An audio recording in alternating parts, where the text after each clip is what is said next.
Welcome to Green and Red, scrappy politics for scrappy people. A regular podcast on radical, environmental and anti-capitalist politics. Brought to you by Bob Bazanko and Scott Parkin. Welcome to the silky smooth sounds of the Green and Red podcast. I'm your co-host, Scott Parkin, in Berkeley, California. And as always, I am joined by... That's Bob Bazanko. I'm in Ohio right now, and welcome back, Scott. It's been a while since we've done one of these. So yeah, we've both been on our respective vacations, I guess you could say. Yeah. And so it's been almost a month since 3 weeks or a month since we've spoken. Yeah. Yep. And we're excited to be doing this episode today. Today is the holiday in which they call Memorial Day. Which is a day to honor veterans, American veterans. And so we thought it would be really great to be joined today by Henri Henrikson, who is the co-host of the podcast Fortress on the Hill. Henry is an Iraq war vet from Portland, Oregon. He deployed in support of Operation Noble Eagle at the Pentagon on 9/11. And served 2 tours in Vietnam in support of Operation Iraqi Freedom. Iraq, not Vietnam. Did I say? You said Vietnam. You said Vietnam, didn't you? Operation Iraqi Freedom. I'm sorry. I don't know why I'm thinking about that. That's a weird little faux pas, huh? Henry is now a journalist, podcaster, writer, and especially an anti-war activist. And so we're going to talk a little bit about all of it. And so, Henry, welcome to the Green and Red podcast. Great to be here, guys. Thanks for having me. And so, just to kind of get into it a little bit, maybe we could talk a little bit about just to start off with a little bit of your background. Can you tell us a little bit about Operation Noble Eagle, and can you tell us a little bit about your deployment to Iraq? So I joined the Army in August 2002, and around the time that I don't know about the remainder of the Army, but a great portion of the Army was preparing for the March 2003 invasion, my company had been sent to the Pentagon to help check IDs. It was they were in the process of switching over to an all-civilian police force, which were guys that we worked alongside, but they didn't have the needed personnel. And because we were active duty MPs, they thought that we had the right kind of spit shine persona, I guess, to be there and to check IDs, to, get to, we didn't really get to interact or get very involved with the people that actually work there. I mean, here, little pieces here and there. But it was definitely an eye-opening experience. The portions of the areas that we controlled and patrolled there at the Pentagon included the side that got hit on 9/11. I remember on the day we arrived, was a little security shack out in front of the construction zone as they were working on getting things back up over there. They had a giant American flag that hung over the biggest part of it, the biggest part that hadn't been fixed yet, but it really, it gave you food for thought, especially that at the time we weren't actively preparing to deploy to Iraq. But of course, about a year later, I was in Iraq.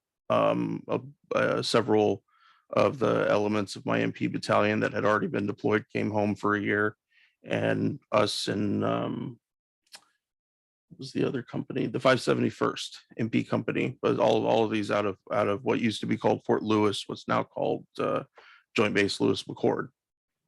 So, but yeah, the DC deployment, it felt like, we knew we weren't being sidelined for any real specific reason. It was an important mission, but we saw all of these other people, all these other comrades that were deploying to Iraq. And of course, the invasion was a particularly dangerous and hard time. All the days and weeks of living out of your truck, making, as the coalition forces moved up into the country and ultimately took Baghdad and then other key areas. So, and then was the following spring or late winter that we went to Iraq, and our mission was to do training and coordination with Iraqi police. Our job was to travel in a convoy to different stations. There was we were in a fairly large city called Diwania, which is it's about 3 hours south of Baghdad. And there wasn't always a great amount of fighting going on down there, but it was a city of 400,000. And so, trying to coordinate the police, trying to make them more organized, giving them training classes on, how to put on handcuffs, how to do the bare basics of an investigative file, how to hire and go through people and hire new police officers.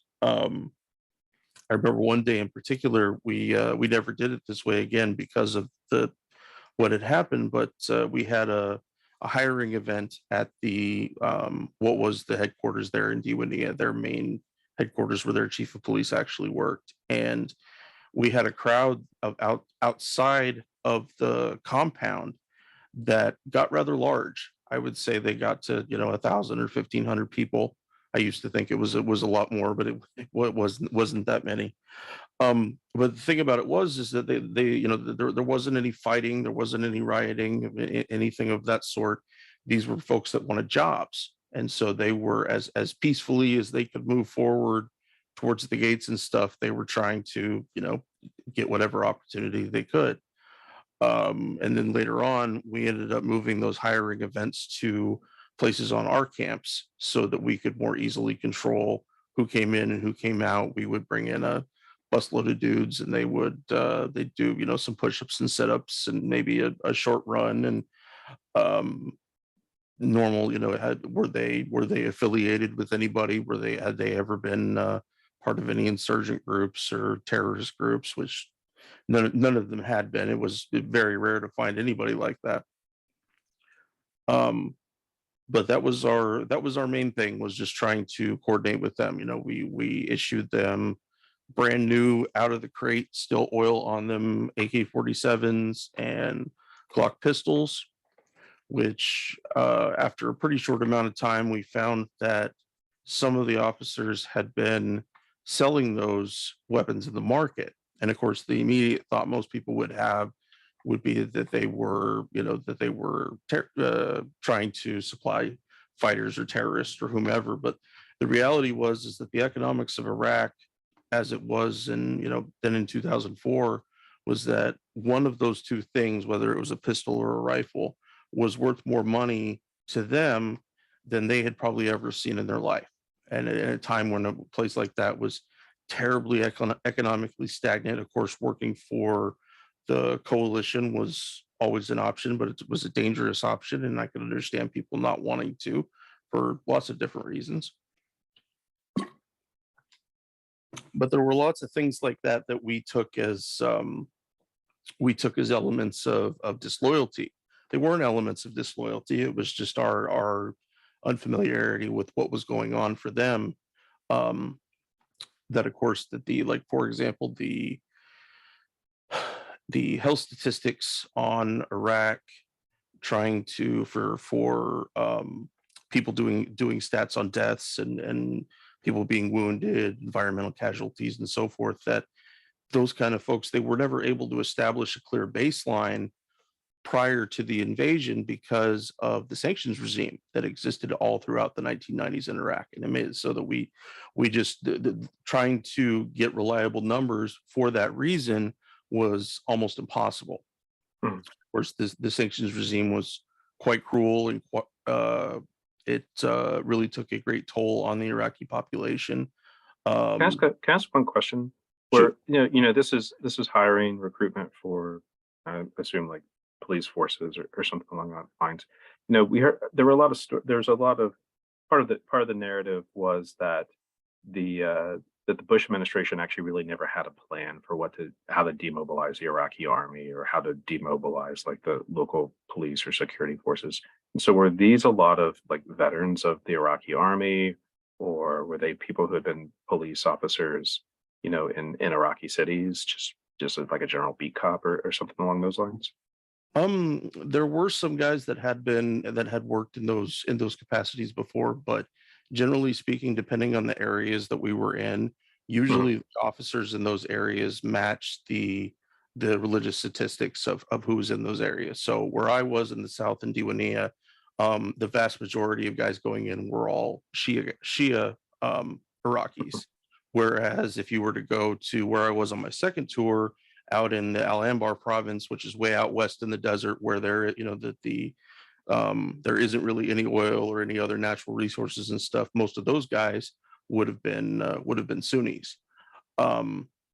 Say your question one more time. Make sure I'm still It's on. the Bush administration demobilized the Right, Iraqi right. military and the police were people looking for jobs. Yeah, no, it was. Veterans. It was very much seen. Well, it wasn't seen. I didn't see this at the time, but looking back on it now, that a lot of those decisions were made very off the cuff. That the choice to get rid of the Iraqi army was a choice to immediately fill the ranks of the Sunni insurgency. Mhm. That Iraq had been a place where, despite Sunnis only being a minority in the population, that they had controlled Iraq since Saddam took power in, it was in the 60s, I believe, or maybe late 50s. Anyways, but no, that we almost immediately, once the U.S. hit the ground in Iraq, that they started working on supporting and pushing up the Shia majority more than the Sunnis. And for a country that had for so many years had where Sunnis had been in control, it really kind of flipped the whole place upside down. And also is that it takes, getting rid of an army is not very difficult. Of course, that's what it was with the pen stroke that Paul Bremer sent everyone home, but it takes years to build one. And it wasn't, certainly the Sunnis in the Iraqi army were not all people that would immediately have say 10 years later been on the side of ISIS or anything like that. These were ordinary Iraqi nationalist people who just wanted jobs and stuff, and that their help could have been moved over into a different army under different circumstances, without sending them away with no pay, with no hope, not certain what's going to happen. And of course, over the timeline, as the U.S. was in Iraq longer, that as the Shia gained more and more power, that it just added to the desperation of the Sunni minorities. And of course, other countries saw that. Saudi Arabia supported the Sunni insurgency in Iraq for a long time. Other countries did as well. So as far as a plan, no, it didn't seem like they really had a plan. They didn't even fully comprehend what they were doing with dismissing the army.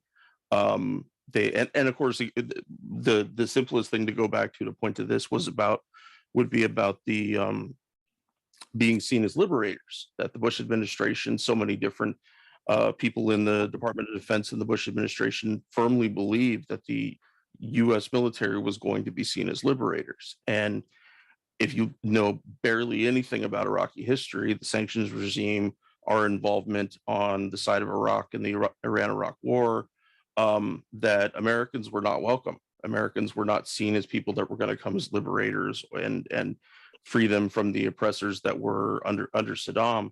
And of course, even under the sanctions regime, the economy and the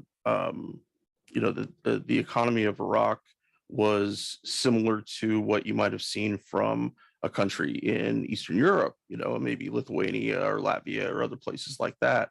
Of course, Saddam, by that point, by the time of the invasion, he was entirely insulated from the sanctions. The only people that were hit by the sanctions were the actual people, not having enough food for their kids, not having enough medicine, not having building materials, all kinds of very basic things that we just chose to not give them. But they firmly believed we were going to show up and then people were going to be happy and throw flowers at us and all that kind of shit. Yeah. No, at no point was anybody going to see us that way. If we could we go back before you deployed, and just talk a little like why did you enlist? Were you following, kind of what was happening in the region after 9/11, or were you interested in kind of global politics? What kind of finally prompted you to sign up? I had wanted to join the Army since I was probably 11 or 12.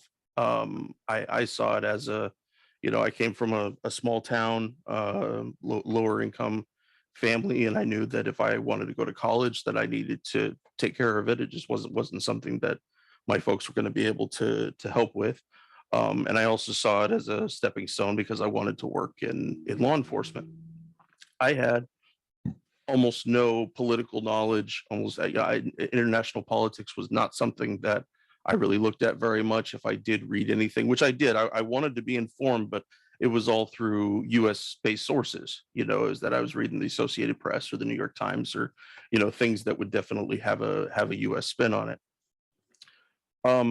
But my joining the Army very much was intertwined with 9/11. I remember being at MEPS, at it's a acronym for the Military Entrance Processing Station, and place you go to where the doctors give you exams and they determine if you actually can go in the military.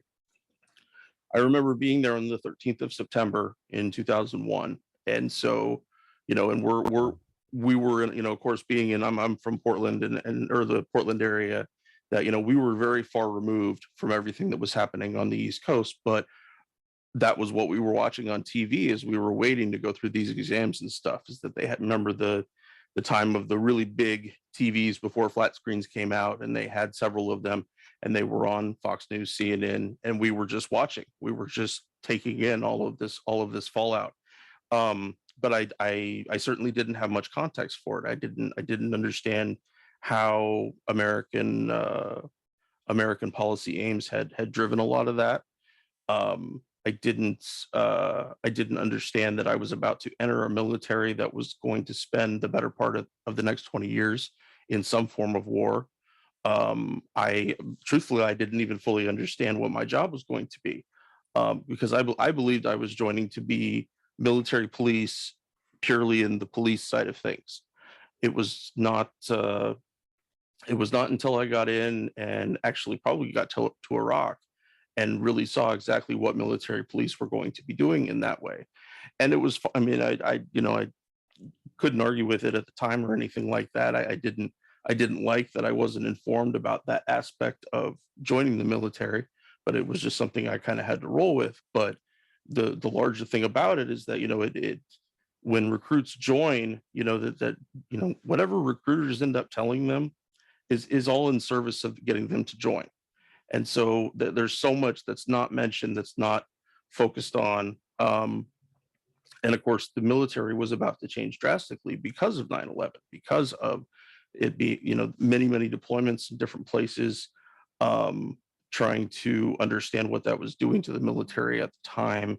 There were several points in the 2000s when the Army itself almost broke because of lack of personnel, because of how many injuries people were getting, and of course recruiting. People were looking and seeing, and that was way back when, before we've had these recent recruiting scares where less people have been joining. I remember in 2005 when it came out, it was like that the Army wasn't going to make its thing, and they were able to deal with it better. I don't remember for the rest of the time until I got out in 2008 that they had any shortages or anything. But no, I walked into it very naive and very I tried to be open-minded, and by the time I went back the second time, and on the second tour, I was essentially doing the same thing I did on the first. But on the second time, I knew we weren't succeeding. I knew that we were not, what was happening in Iraq, our presence, any of the missions that we were taking, we were not ultimately helping the people. And so I resigned myself to say, I'm going to get all of my guys home in one piece, myself included. And that was, I kind of compartmentalized myself in that way a little bit. You're now kind of an anti-war activist in this part of this podcast, which we'll talk about. Did your political awakening occur like in Iraq? Based on what you were seeing there? No, it didn't actually. Okay. I I did see some combat here and there, but comparatively to other companies of MPs in my battalion and what other guys in the theater were dealing with, I saw relatively little combat in that way. But the problem with the military, it kind of goes back to the compartmentalization thing again, is that like where I was in the South, that, you know, we dealt with missions in the South. I did not hear what was happening in Baghdad. I didn't hear what was happening in Fallujah. All of these other places where these ginormous military operations that ended up killing hundreds, if not thousands, in a fail swoop. Fallujah sticks very deeply in my mind from my, you know, studies with the podcast and stuff about what happened there. But the thing was, is that you didn't really care that much. You know, I certainly wouldn't have wanted to take my guys to a combat heavy place. Not that I wouldn't have done it. I had no reason to not, you know, to not do what I was told and everything. But we knew that it was a losing battle. Certainly didn't want to hurt anybody. Certainly didn't want to, you know, to make anything harder. But I did see little glimpses here and there. There were little things that I look back on now and wish I had given more thought to it. You know, there were times where people would get killed at checkpoints.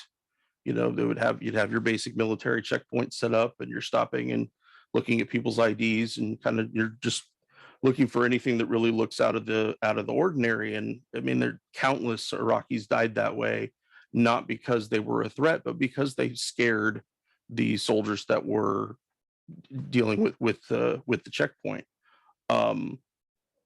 You know, I can't remember coming back from a mission one day on my second tour, and at the front of our bases we'd have this long serpentine thing, and it's a bunch of sandbag bunkers, and I don't know if you guys know what HESCO barriers are. Essentially, it's like you take the metal netting that would be like around a sheep's pen, but stuff that is really firm and hard, and it would have a canvas bag element to it, and then they would fill it with gravel or dirt or whatever, and it would create these mounds that we could have protection from. And so there would be this long serpentine thing, this long snake thing that people would have to drive their vehicle through slowly to come into our camps. And of course, the serpentine forced them to take longer, and that way that if there was a threat, somebody could fire at it and deal with it. Well, I came back one day and there was a car that was at the end of the serpentine, and there was a dude inside who was dead. And I asked the Marines about it, because at the time we were a squad of Army soldiers attached to a battalion of Marines doing their MP duties and stuff. And this guy, he had accidentally turned into the wrong spot at the front of the serpentine, and he didn't even make it, say, 20 feet into the actual visual of the guy with the machine gun before the guy just killed him. And I saw This is another MP shot him. No. This was a Marine. This was a Marine okay. that was stationed there, who was doing force protection for the little base that we were living on. Okay. And he ended up getting in trouble. It was something that they just could not justify. They could not understand why it was that he had chosen to do that. And, you know, you take that amplified out for however many different incidences, you know, hundreds and hundreds of convoys a day going back and forth through cities and things. I remember a time, this was a little worse one for me. I don't know last time I told this story, but on my first tour, we had these vehicles. We had Humvees, you know, ordinary armored Humvees and stuff with 50 cal machine guns and things. But MPs also had these vehicles called ASVs, armored security vehicles. And essentially it had all of the crew on the inside of the vehicle, including the gunner, had extra protection in that way. And they would usually put us at the back of the convoy because given that they had the extra armor, it was a little scarier and guys didn't want to attack those kind of things. So anyways, we were returning to camp one day, and we were going through a normal traffic circle. Their traffic circles are pretty similar to ours. The traffic is real crazy. There's no real rhyme or reason to it. People just have to go and kind of figure it out.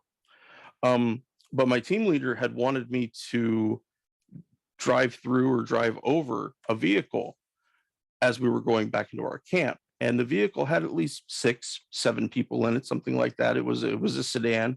My truck would have easily gone through it or gone over it. It certainly hurt, if not killed, the people inside.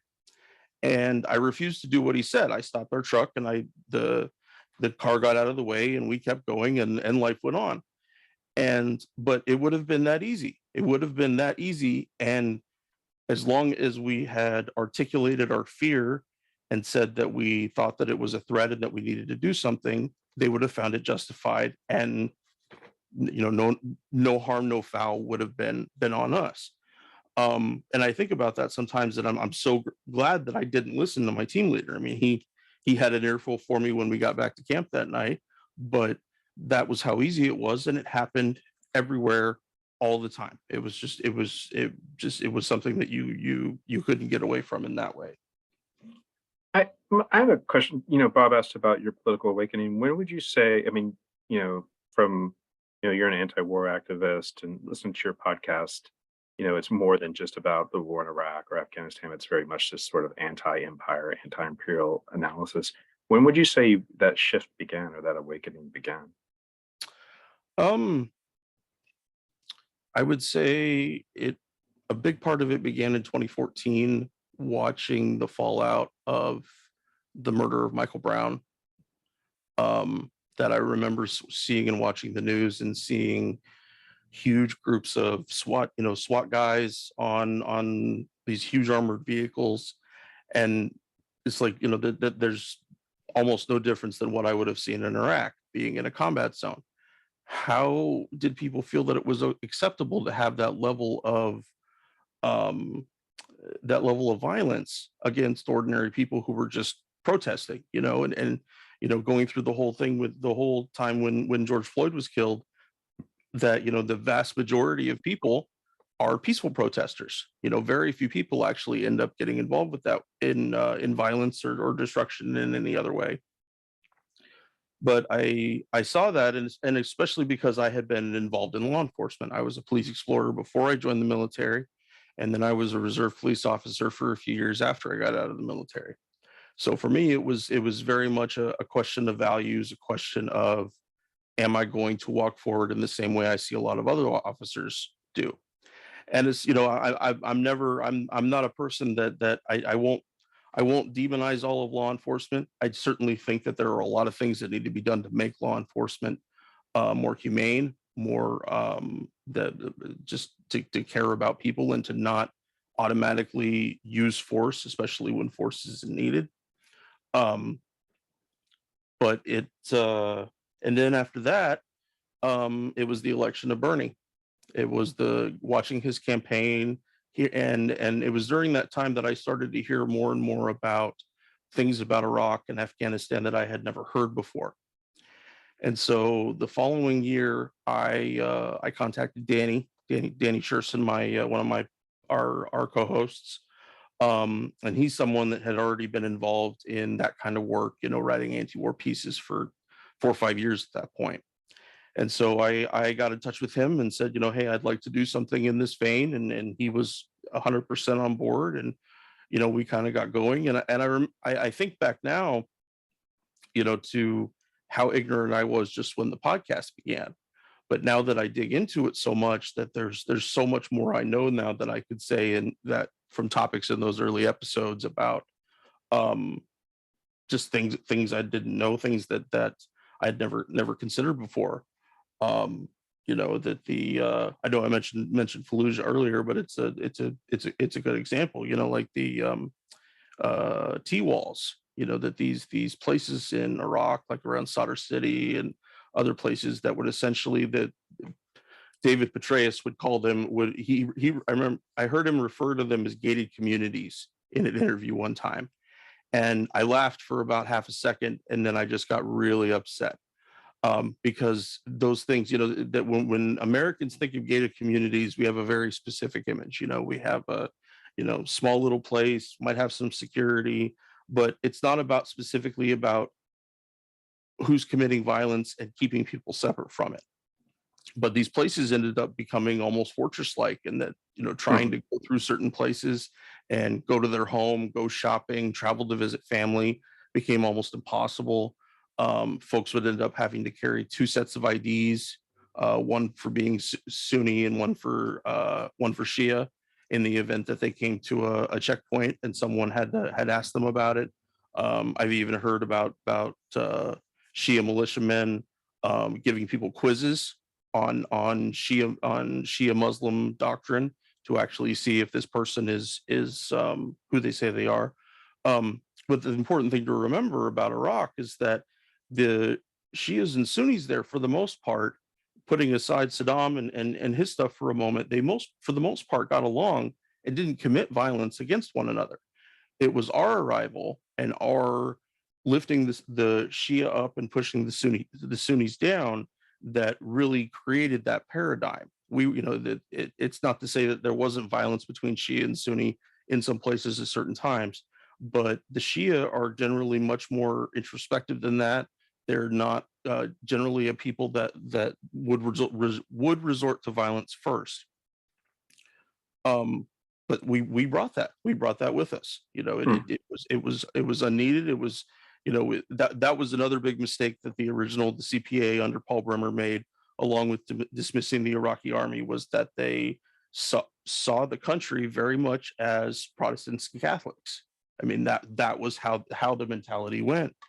And so that was how the rest of us had to treat it. And one important point about that is that there was a specific fragmentary order that we had received from our higher ups while we were there, and it's called Frago 242, and it refers to specifically for U.S. personnel that we are not to interfere with incidents of torture within the country. If we were to come up on, we were to find Sunni extremists or insurgents, whomever, that were using power drills on people, which did happen. We were supposed to just basically ignore it, that it was not our problem. It was not something that we were supposed to get involved in. And then, of course, when you move on to things many years later, like the ISIS campaigns, that our special ops guys that were there working with the Kurds or the Iraqi army or whomever, that they took no prisoners. Zero. They took no prisoners. They had no issue with going back to their camp and letting whomever it was had taken prisoners hurt them, killed them, tortured them, etc. So there was some definite points where we were asked to put on some pretty big blinders and accept them. And like, we don't want you looking in that direction at all. And I didn't come across any of that personally. Had I, while I was there, I would have taken that very personally. I know that I took very hard what happened in Abu Ghraib. That the thing for people to know is, I want to say it's like about 90% of the prisoners that were taken in by the coalition during the occupation of Iraq were entirely innocent. They had done nothing wrong. They had no reason to be behind bars.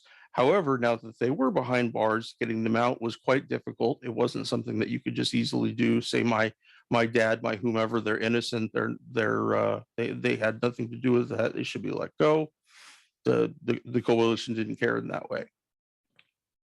Talking about that, where you're told not to act when you come across people torturing people. I mean, it makes me think there was a period I think it was towards the end of the 2000s, when I was like, I was pretty involved in the anti-war movement, and I went and saw an independent journalist named Rick Rowley talking, and he had spent a good bit of time in Iraq, making documentaries and things like that. And one of the things that he had said is, like, because there was this escalating violence between the Sunni and the Shia, that the model that the U.S. was actually trying to implement, I actually believe that with the Shia onto the Sunni, because the Sunni were the resistance or whatever, was Central America, like El Salvador, and people like John Negroponte and Elliot Abrams being, part of the policy making team who did that in El Salvador, in the 80s.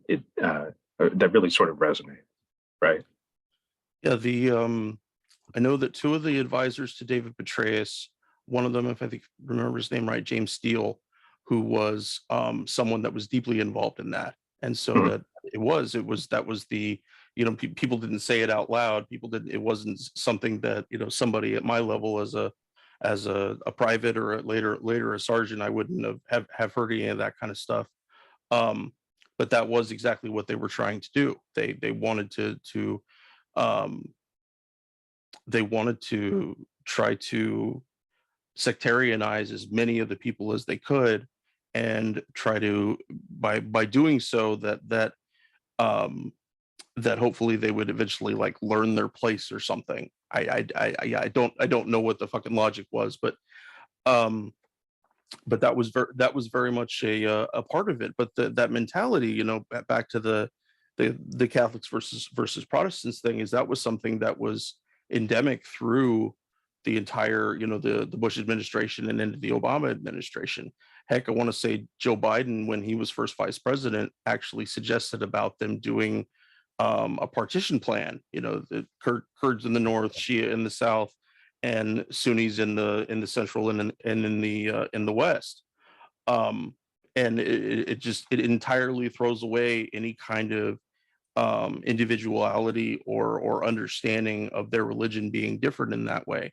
The U.S. could have made much bigger strides to not sectarianize what was happening in Iraq, and chose not to. It was something, it happened over and over again. When you returned, would you talk to people about this? Maybe some of the guys you knew in the Army, or friends or family? I mean, were you already kind of thinking about these things and talking about what you saw and questioning what had happened? Not when I was still in, or for a few years after I got out. Yeah. No, I didn't. Getting out of the Army was a really difficult experience for me. It took me 3 or 4 years to come to some kind of parity for myself, as far as the things that I was dealing with. And of course, I've had a whole freaking tsunami of health problems that have arisen from my time there. And some of those problems actually had started while I was still in the Army. I started having arthritis in my feet in 2005, which, of course, being a soldier, you stand up all day doing all kinds of things, could make that more difficult. Thankfully, I was young enough that I was able to roll with the punches a little bit, but it kind of snowballed for me in that way. And in 2009, I got diagnosed with Crohn's disease. And then since then, I've had a whole bunch of other somewhat smaller but still very difficult things that happen that way. But no, I would think about Bob. I'd think about some of those things for myself, or maybe answer questions, family and friends, if they had little things that way. But I wasn't into questioning at first. I was still too close. I was still too close to the fire in that way, and I needed some time to kind of get myself together. And then after a while, and of course, I didn't work very hard, and even today I still don't work as hard as I feel that I should in keeping connections with some of my comrades in that way and asking them about that. I've spoken with a few of them. Some of them I've seen links for the podcast, and ask questions and stuff. And and I've had guys say that I don't always agree with all the reasoning that you have about the war in Iraq, or what was happened over there, but they very much appreciate that we care, that what happened, that it wasn't a one-off thing for us, just a blip on someone's resume, and then off to do other things. And I had planned to become an Army CID agent, the Army's version of the FBI. I actually had my packet in too, but I decided I just wanted to go home. I just wanted to be done. I wanted to go home. I did not want to put any more stress or create any more turmoil with my wife at the time, and my son, who's the long-legged young man we were talking about earlier, that's going to state for track. He was born in 2006, and leaving him was immensely hard. I can't even really get it into words how difficult it was to leave him. But that just solidified for me that I just wanted to go home. I just wanted to be done with it and put it behind me. And I feel a certain good sized measure of guilt these days, in that I didn't try harder in the beginning to ask more questions. That I was too involved with whatever we were doing in Iraq to really make good connections with the people there. to, exchange emails with interpreters and talk to people out of the city and those kind of things. It's not that I wouldn't do it. I just didn't look for the opportunities. And I do wish that I had. I plan to go back to Iraq at some point. I'm not sure exactly when that will be, but I want to go and see what it is today. That the only term I can think of that really sums it up well is failed state. It is an absolutely failed state, as many places are in that region. That the millions and millions of people displaced, hundreds of thousands, if not millions, killed outright or wounded. I read a thing today, part of the recent study from Brown University on indirect deaths in post 9/11 conflicts, and it talked about that there are now 1 million widows in Iraq, 1 million women who are the heads of their households, and especially for a Muslim society, that's incredibly difficult. But look at we still have our sanctions regime to a certain extent. We still have counterterrorism forces there on the ground. Iraq and Iraqis are very much that they haven't left it behind, despite the fact that America has. We just don't care about those things.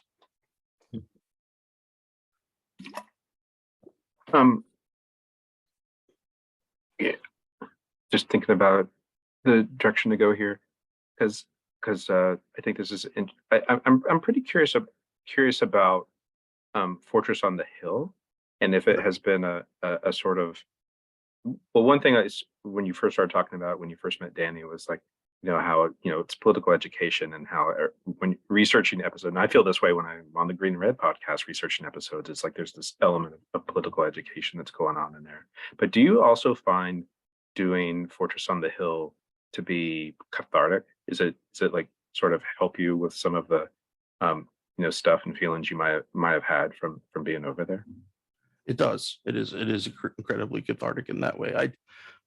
I don't say it very often these days, but I used to reference pretty often that I consider participating in the podcast and continuing to demilitarize myself, demilitarize my mind as very important. But I consider them to be a penance of sorts.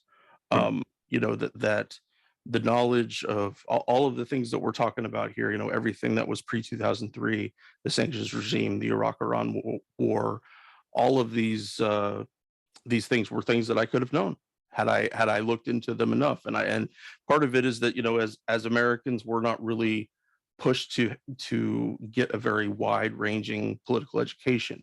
If we get a political education, it's usually from family or friends in a very specific direction, as opposed to looking at things more comprehensively. But yes, no, doing the podcast, it is something that is immensely therapeutic for me in that way, and I try to put effort into it in that vein. I'm not. It's not here. It's not here for me to have a hobby, although it does fill that role sometimes. It's because people need to know. People need to know and understand, especially because that although my portion of that stuff is ended as far as the military aspect of it, that there are a lot of other people who it hasn't, and it's hard to explain to someone, especially someone that has the kind of traditional American militarist mindset. It's hard to explain to them how it is that their service, and I use service very loosely here, but just for understanding part, how their service in the military ends up getting used in the ways that we're talking about. Right. How they could end up as a pilot of a drone that ends up dropping a bomb on someone who they thought was a terrorist, and it ends up that there was a family of 10 living there. For someone that has to go through what I mentioned earlier with the ASV and the vehicle, to have to carry that. And I do feel fortunate that way, that I don't have as much of the events in Iraq specifically for me are not stuff that really hangs over me in that way. And I'm grateful for that, because I do have a lot of friends who live exactly in that place, that for them, in so many ways, the war hasn't ended and continues to go on. Danny is one that I'll specifically mention, that he He as both as a lieutenant on his first tour in Iraq and as a captain on his second tour in Afghanistan, that he lost guys both times. And then of course, after that, after coming home, you have guys home that are, that are missing limbs, the wide number of suicides that take place. The rule that I'm going for right now is that essentially for every one service member that died in country, about 5 other guys kills themselves, and so and those are the kind of things that we need to get into people's minds as they think about war as an option in any way, shape, or form. That the costs do not always seem, immediate, but they're going to be there. And like we mentioned about 1 million widows in Iraq, that how many people here have to deal with the fallout of military members dealing with PTSD, dealing with complicated wounds, just trying to go on, just trying to continue. I had a thought earlier today that I'll mention, is that without the post 9/11 global war on terror, as they have coined it, the proliferation of the AR-15 as a weapon in America probably would not have happened. That's something that people really need to understand. And also is that like one of the things that's so pernicious and nasty to me about our policy overseas is when we're using proxy forces, as is what is happening in Ukraine right now, that we essentially give them weapons and they fight the enemies that otherwise American troops would end up having to fight. No different than like what's happening with the genocide in Yemen. That we're able to, we just, our little bit of a few bombs, some targeting assistance here and there, and we continue to kill just as many people without there being American boots on the ground. Most people would not believe that. I don't think most people would not say that's something that we do all the time. They just, it wouldn't be something that they could wrap their mind around. Sorry, I went off for a long time there. Sorry, we have this. We never do that here. In America, we have this romanticization of the military, which is often bullshit, because the same people who say, you have to support the troops and all that are like cutting benefits and sending you off to fight in crazy wars, for no reason other than, I'm gonna go on my rant about, corporations and oil companies and all that. But and you see, and it was really, I think, really interesting when you mentioned how Michael Brown's murder kind of was really kind of a pivotal event for you, because I just showed that in my class a couple of weeks ago. I showed video, and you're right, it looks like a war zone, right? The police, and this is something that has really been evident, this militarization of police. So our culture really is militarized, and yet, like Scott and I, we were very active in opposing the war, and we come from a very different point of view. But when we met soldiers who had come back, it was really important to talk to them. And I was on with you a couple months ago, and we talked at length about like VBAW and groups like that, kind of going all over the place right here. But when you now, especially on a podcast, and you're talking to people like Scott and me who come from a different point of view, do you think I think there's real potential. I think it's really important that people like us have to talk to people like you, right? Because we can talk about how bad war is, but then they're going to throw this shit in our face. What do you know? But you have that kind of credibility. But we're also, I think it's I think this idea of protest and dissent within the military is really not well known, and it's really crucial, and it's big, and it's important. It's something I've been studying for pretty much half my life, and I just wondered, like, when you're out there and you meet people, like, how do you approach them? Because a lot of people probably have this idea, this kind of John Wayne, Sands of Iwo Jima BS, and when you just talk to people, just average people, not people like us who are like heavily political, right? Like, how do you approach it? What do you say to them? Or if some kid were to come up to you and say, I'm thinking of enlisting, what would you say to him or her? I talked to a young man a number of months ago who was thinking about joining, and I actually have a little speech and a set of notes that I use, that if I do talk to someone who is getting ready to join, kind of things to keep in my mind, and that I would explain to them is that one, you're by going in the military, you're rolling the dice, and the dice you're rolling is a whole bunch of different factors. Number one, of course, personal, is that you don't know how it is that that's going to end for you. Most people end up getting out of the military, have very little health problems, and they go about their life. They usually go back to the town that they were from, and they just go about their business. Remind me of the question again, real quick. Well, how do you approach like your experience and what you've learned now when you talk to people who may not be highly politicized or may have this kind of media created imagery that, you know, like this Hollywood militarization, you know, kind of, you know, propaganda really? I would say to them is that you need to be willing to look at the ways that your choice to go in can be corrupted and polluted by the process of being there. And especially it's about, you know, I'll tell people that, you know, is that you need to talk to real people who have actually, you know, been to those places and seen those things to fully comprehend that it is not a John Wayne, it is not a John Wayne movie, it's not Black Hawk Down, it's not even something like Saving Private Ryan, because the enemies that people are dealing with these days are not people that are state, you know, they're not state armies, they're not state militias and stuff. They're just people in that way. But that you sitting right here in the recruiter's office and you're deciding you're going to become, let's say, a Navy SEAL, okay, and becoming a Navy SEAL is already, you know, hard enough in and of itself. But in looking at those pamphlets and watching things and seeing stuff online, that you think to yourself that if you have good values, if you have integrity, if you have forethought, that your comrades are going to too, and that the system is going to too. Why would the military system want to put you in a place where you had to kill a small child or you had to bomb a village? You know, you think better of humanity in that way, but the military is not that thing. The military is about the mission. That is what the military cares about the most. That was something, you know, something of a mantra that we said it when I was in the MP Corps.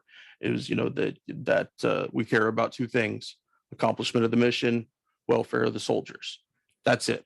Those are that's the only place that we would end up putting our efforts into.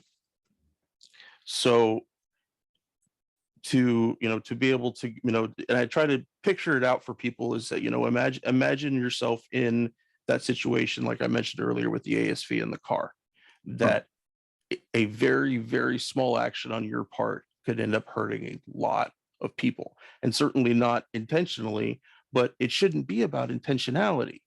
We're wrapped up in that so much that, you know, we intended good things. We didn't intend to kill those civilians. We didn't. But the thing about it is that it was knowable. There were people, you know, people in the area. It was entirely understandable and knowable that these deaths were going to happen. That this place was going to be entirely destroyed, and they act like it's not. They act like it's, you know, it's somewhere in the second act of an action movie, and we're still getting to the good part. And so and it's very hard to get that across to people, that, you know, and especially the like 98% boredom, 2% sheer terror, you know, that the boredom of combat combined with the actual bad things that end up happening. But I tell people, I say, you got to throw away all that garbage. You have to understand that you're in, like, if I'm talking to a woman or you know, somebody who might be gay or trans, is like, you need to understand what you're coming into. You need to understand the political environment that you're willing to subject yourself to. And even if you're not those things, if you're not gay, you're not trans, you're not a person of color, you still have to watch that stuff happen. You still have to see it, and you won't have power to change it because you're now part of that system, and you have to watch your own ass. You don't always, especially if it's something that you consider to be a career, you have to be a yes man and a people pleaser to a certain extent. And being a people pleaser in the military means you kill people and you're okay with it. You go home at the, or whatever it is, you go home at the end of the day and just don't care. We're talking to a drone operator who he was stationed in is it Utah or New Mexico? Big old drone base that's there, but it's all connected. I think there's a big one in Arizona. I've heard a lot about it. But that those guys have to go in there, fly those drones, bomb those people, and then they go home at the end of the day. They're not even technically in a war zone. And while I would talk about that, they certainly have that war zone mentality. That what do you do like that? It's hard enough for us when we're in a place in Iraq and I can't go home, but at least it keeps my mindset here because I understand this is what's going on.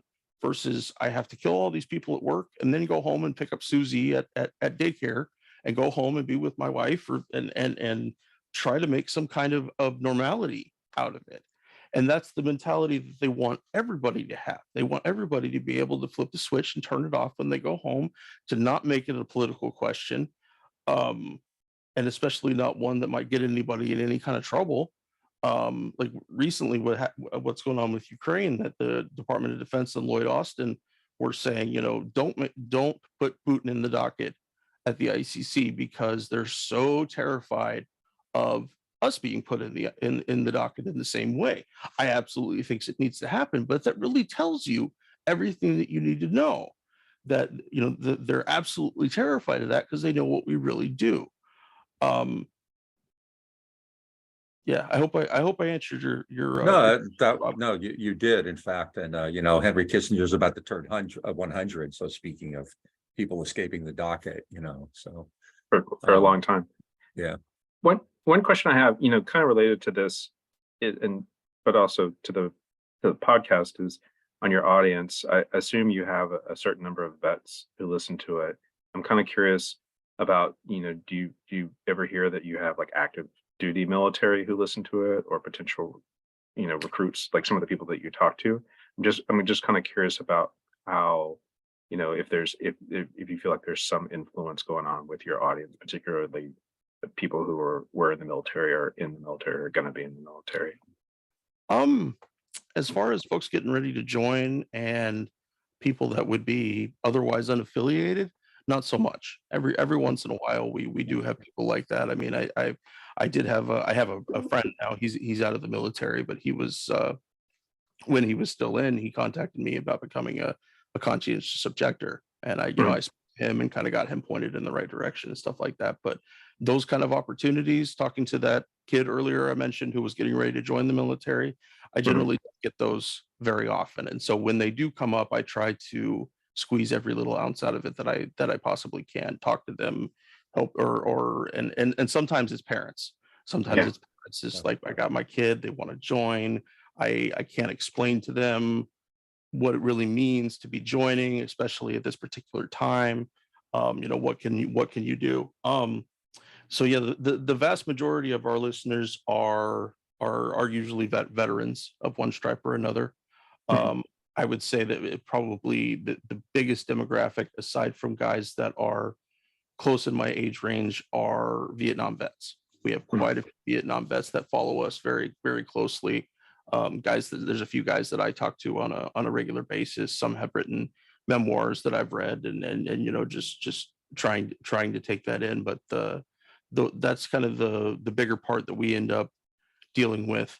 And I wish there were more opportunities for that. I wish there were more stuff for that. I've meant to, my health usually ends up getting in the way, but I've meant to go out into the Portland area a little more and do some tabling, talk to some people, go to concerts, and really try to get involved in that way. And I haven't really been able to do that, although I would really like to. But we live in such an ignorant state as far as the military is concerned, that there is that brain rot that comes from years of watching John Wayne and Michael Bay movies, and also I remember I very firmly felt after I saw Saving Private Ryan that I had almost watched a documentary, that I had been, and the reality was I didn't. I watched a film that had very specific, it had themes and dialogue and all this stuff, but it was supposed to show a very specific frame of mind.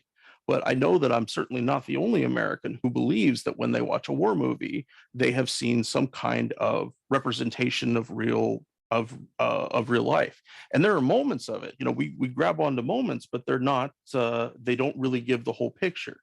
And especially with the human ones, when, that's one thing that would be real important to mention, is that we, specifically the the Hollywood production offices that the Pentagon and the different branches maintain, and their ability to say, okay, you want helicopters or tanks for this particular movie, you have to make these changes in your script. You have to Yeah. remove these curse words or these other Yeah. things. And, Didn't the Pentagon like cooperate, like when they made Top Gun, it was like a collaborative effort, you know? it was, Same with Black Hawk Down. It was a Mhm. big recruiting film, right? it was, You know, it was I will actually- say, I will just real quick say one of my favorite. I've gone back and listened to every single one of y'all's episodes that are like the film reviews, like The Rock, and I think you did one on Zero Dark 30, and I have to say I really enjoyed those. No, they're a lot of fun to do. My friend Tom Secker, who's at spyculture.com, who does FOIA requests on those kind of documents. He's usually my partner in crime doing that, and he is exceptionally knowledgeable in that area. But that's one thing that, going back to the, to the script changes and stuff, is that does the average American know that because the US military gave Black Hawk helicopters to Black Hawk Down to do that film, that they were allowed to make script changes, that they're allowed to censor whole parts, that they could almost even change the whole focus of the film? And then, you talk to people like Oliver Stone about making Platoon. And of course, he had to get helicopters from, I think it was Thailand or something like that. And I think it was the Philippines.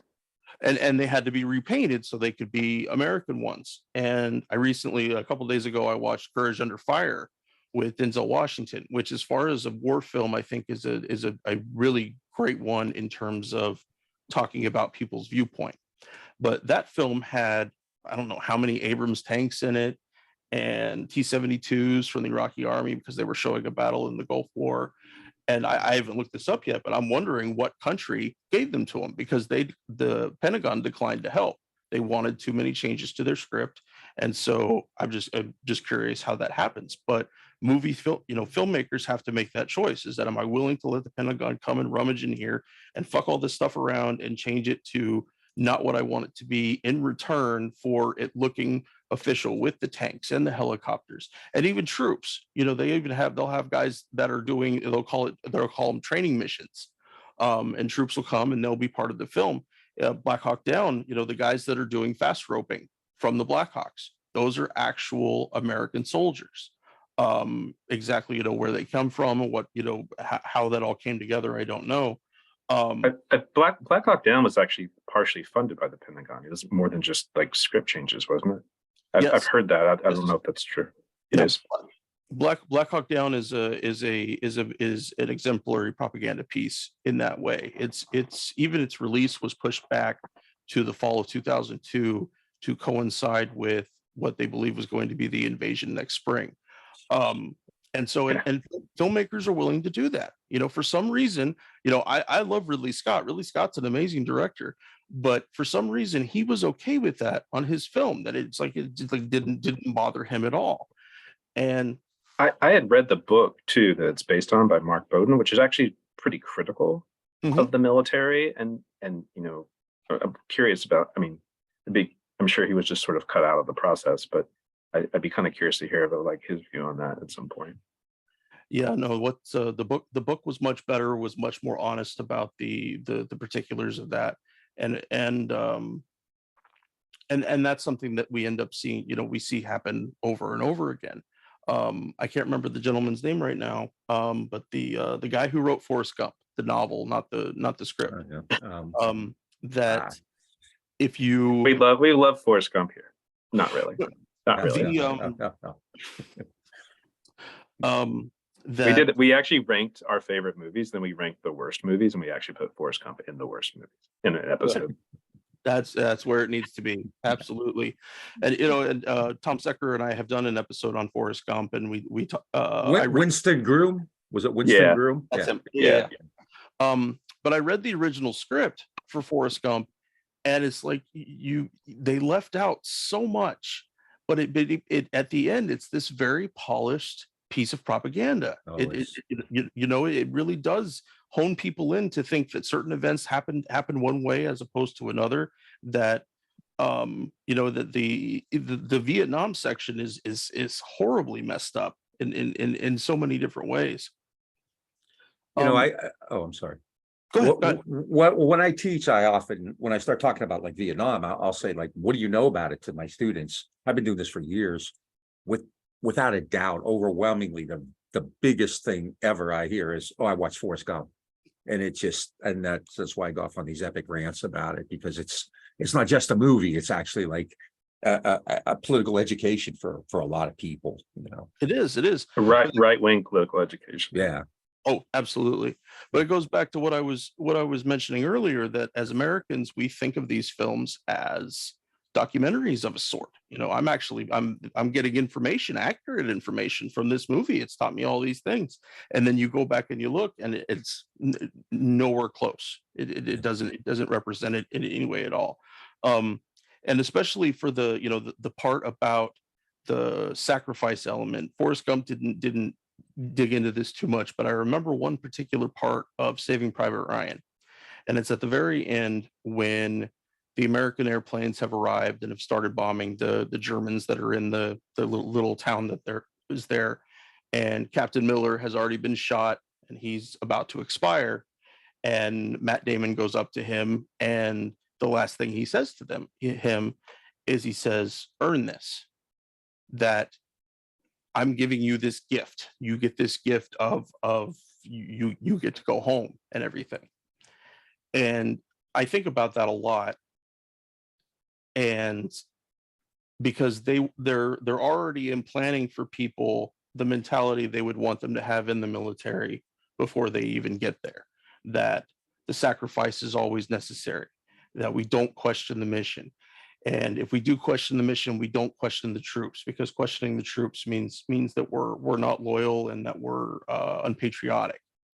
And none of those things are true. You know, that the is something that Danny says all the time, is that if you really care about the troops, make less of them, send less of them into war, destroy fewer of their lives.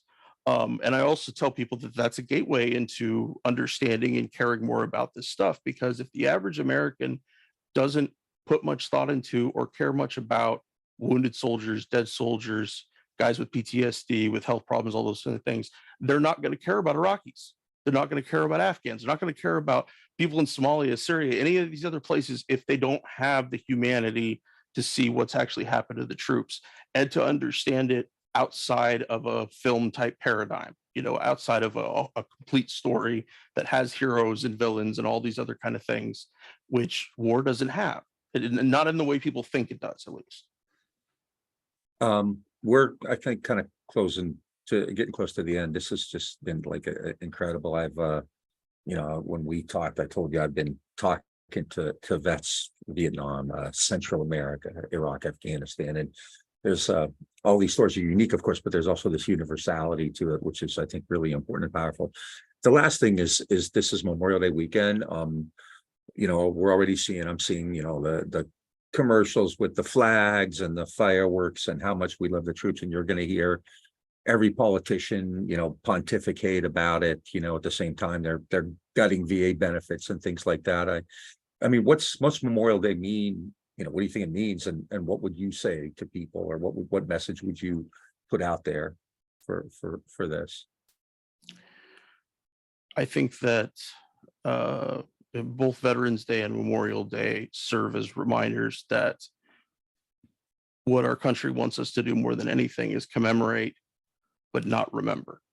We want to, it's like what has happened to this story and the understanding of Dr. King's life, that it is seen through this hero mentality, through a single day. It takes away all of his radicalism, a lot of the other criticisms that he had to make him an anodyne, somewhat acceptable version that politicians can mention, that says things that it really doesn't say. And that Veterans Day and Memorial Day are very much in the same way. If the only days of the year that a person thinks about troops or thinks about what America does at large are on Memorial Day or Veterans Day, they're getting it fucking wrong, because troops are deployed all the time to all kinds of different places. The United States has 800 military bases around the world. We have guys deployed to, I think, 70% of the nations on Earth, all over Africa, the Middle East, moving more into the Far East with our big turn towards China and everything. So it has to be seen that if that's your placeholder, if those are the days, that you go and watch the parade and see the vets come by, and at the end of that day you go about your business until the next time, you're doing it fucking wrong. It's not acceptable at all. I have something that I wanted to read for the close. It's I don't know if you fellows are familiar with Thomas Young. He's an Iraq War veteran that died in 2014. He was deployed in 2004, right at the start of when Fallujah was happening, when the Sunni uprising was happening in Najaf. He was shot in the spine and became paralyzed. And he spent a good portion of the remainder of his life, as his health continued to get worse, advocating for the things that we're talking about here, advocating for people to care about that. And so on the 10th anniversary of the Iraq War, he wrote a letter to President Bush and Vice President Cheney. And if it's all right with you guys, I'd like to read the letter, and Absolutely. I think it says more than I could, especially about this particular thing. I write this letter on the 10th anniversary of the Iraq War on behalf of my fellow Iraq War veterans. I write this letter on behalf of the 4,488 soldiers and Marines who died in Iraq. I write this letter on behalf of the hundreds of thousands of veterans who have been wounded, and on behalf of those whose wounds, physical and psychological, have destroyed their lives. I am one of those gravely wounded. I was paralyzed in an insurgent ambush in 2004 in Sadr City. My life is coming to an end. I am living under hospice care. I write this letter on behalf of husbands and wives who have lost spouses, on behalf of children who have lost a parent, on behalf of the fathers and mothers who have lost sons and daughters, and on behalf of those who care for the many thousands of my fellow veterans who have brain injuries. I write this letter on behalf of those veterans whose trauma and self-revulsion for what they have witnessed, endured, and done in Iraq have led to suicide, and on behalf of the active duty soldiers and Marines who commit, on average, a suicide a day. I write this letter on behalf of the some 1 million Iraqi dead, and on behalf of the countless Iraqi wounded. I write this letter on behalf of us all, the human detritus your war has left behind, those who will spend their lives in unending pain and grief. I write this letter, my last letter, to you, Mr. Bush and Mr. Cheney. I write not because I think you grasp the terrible human and moral consequences of your lies, manipulation, and thirst for wealth and power. I write this letter because before my own death, I want to make it clear that I and hundreds of thousands of my fellow veterans, along with millions of my fellow citizens, along with hundreds of millions more in Iraq and the Middle East, know fully who you are and what you've done. You may evade justice, but in our eyes, you are each guilty of egregious war crimes, of plunder, and finally of murder, including the murder of thousands of young Americans, my fellow veterans, whose future you have stolen. Your positions of authority, your millions of dollars of personal wealth, your public relations consultants, your privilege and your power cannot mask the hollowness of your character. You sent us to fight and die in Iraq after you, Mr. Cheney, dodged the draft in Vietnam, and you, Mr. Bush, went AWOL from your National Guard unit. Your cowardice and selfishness were established decades ago. You were not willing to risk yourselves for our nation, but you sent hundreds of thousands of young men and women to be sacrificed in a senseless war with no more thought than it takes to put out the garbage. I joined the Army 2 days after the 9/11 attacks. I joined the Army because our country had been attacked.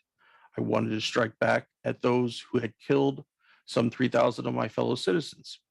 I did not join the Army to go to Iraq, a country that had no part in the September 2001 attacks and did not pose a threat to its neighbors, much less to the United States.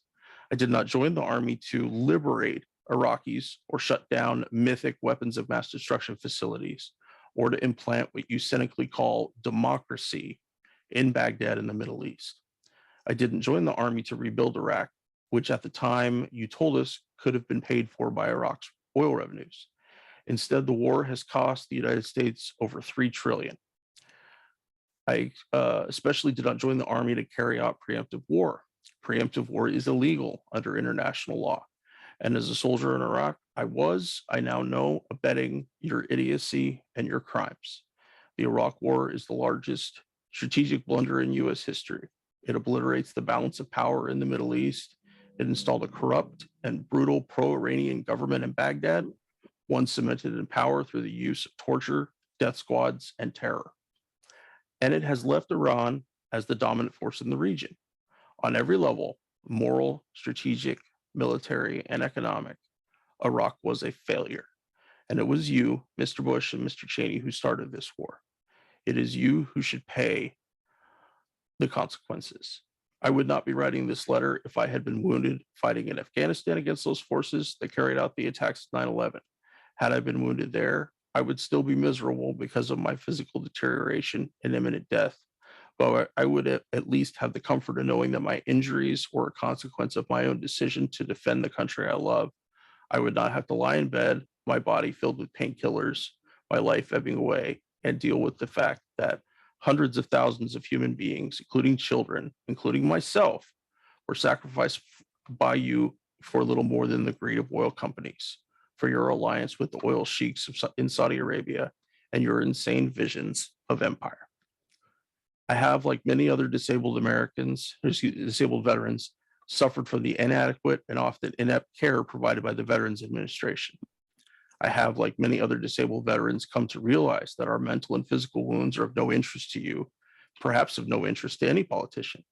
We were used, we were betrayed, and we have been abandoned.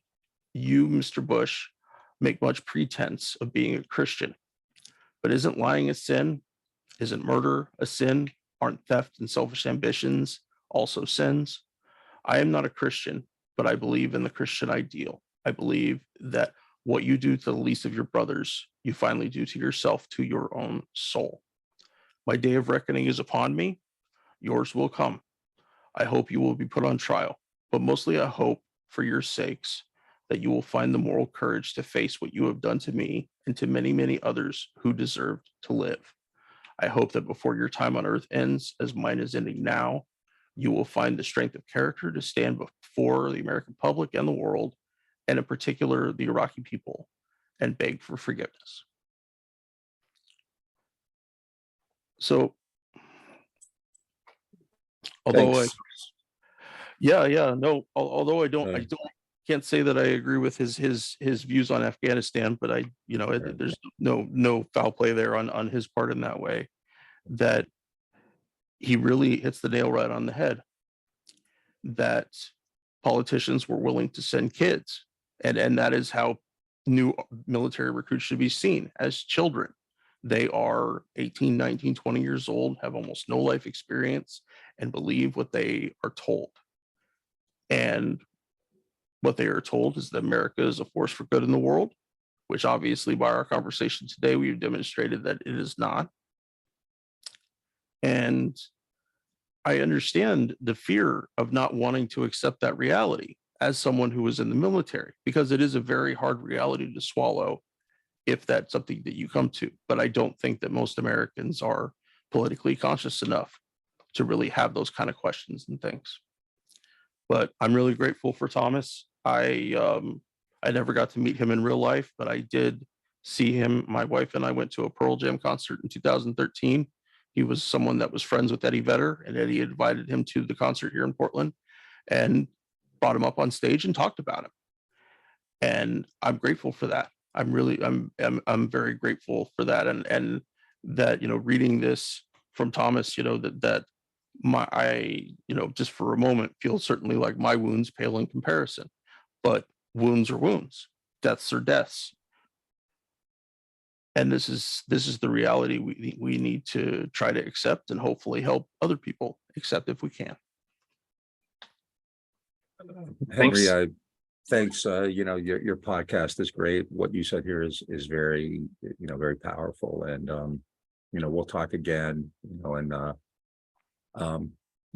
We need you. So keep up all the work you're doing. Thanks so much.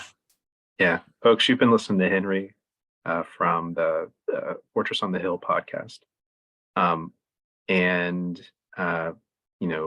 talking about Memorial Day and the anniversary of Iraq and many other things.